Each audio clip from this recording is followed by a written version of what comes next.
Cofondatrice de la marque de vélo électrique Milo, Anna Bory nous explique comment elle est passée d'un poste confortable de cadre chez Audi à entrepreneuse qui se lance dans le pari fou de la mobilité en Suisse.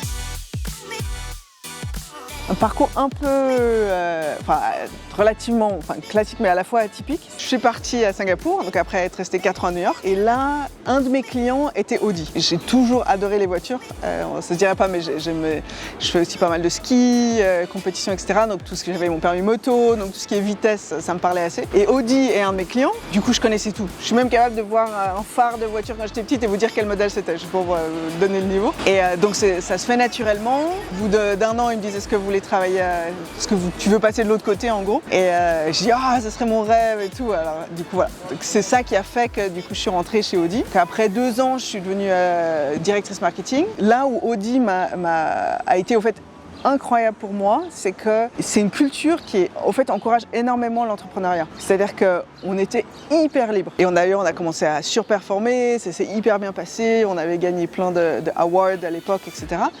Jusqu'au moment où, après quelques années, Audi m'approche, dans une de ces grandes conférences, etc. Et ils me disent « est-ce que tu ne serais pas intéressé de partir en Chine ?» Une des choses peut-être qui a fait que j'ai commencé à me poser certaines questions et que j'ai décidé de rentrer en Suisse, c'est que c'était super, mais c'était génial en termes de responsabilité, mais après sans critiquer le monde corporate, ça veut aussi dire beaucoup de politique. En Asie, en particulier en Chine, les innovations arrivent avant la législation.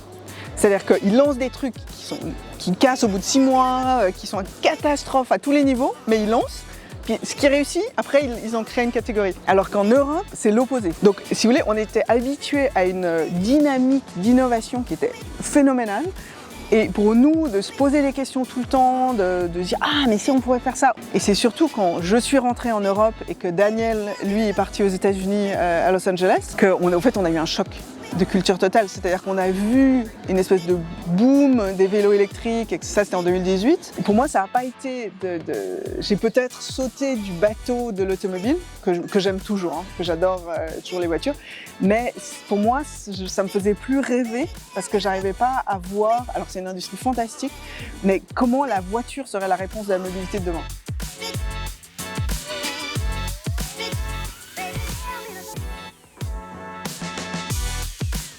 Au fait, on avait décidé de lancer Milo il y a quelques années. Et puis, au fait, c'est surtout Daniel qui est tout ce qui est créateur au fait, des véhicules. Il m'avait dit, avant de lui de se lancer aussi, parce qu'il avait aussi toute une carrière corporate, qui avait beaucoup de succès, etc. Il a dit, ok, moi je vais suivre mon rêve d'entrepreneuriat. Mais à une condition, c'est que tu te joins à moi. Le projet, il était là, on avait les fonds suffisants, on savait exactement où est-ce qu'on allait commencer, comment, etc. Et c'est là où vraiment, j'ai dit, ok, là, c'est sûr qu'il faut que je sois à 100%, si ce n'est pas à 300%. Dans le corporate, on parle beaucoup de skills, de compétences, etc. Dans l'entrepreneuriat, je pense que c'est plus une croyance qu'on est capable de le faire. Le but, c'est de comprendre qu'est-ce qui est essentiel au fait, pour que la start-up commence et ait un minimum de succès. Ce qu'on ne se rend pas compte, c'est que dans une start-up, on peut pas, le jour où on commence à se comporter comme une grande boîte, on est fichu, parce qu'on n'a jamais les moyens d'une grande boîte. Donc il faut toujours, au fait, essayer de penser et de faire les choses différemment. Une entreprise normale, si elle grandit de 10% par année, c'est énorme. Nous, on grandit de 300%.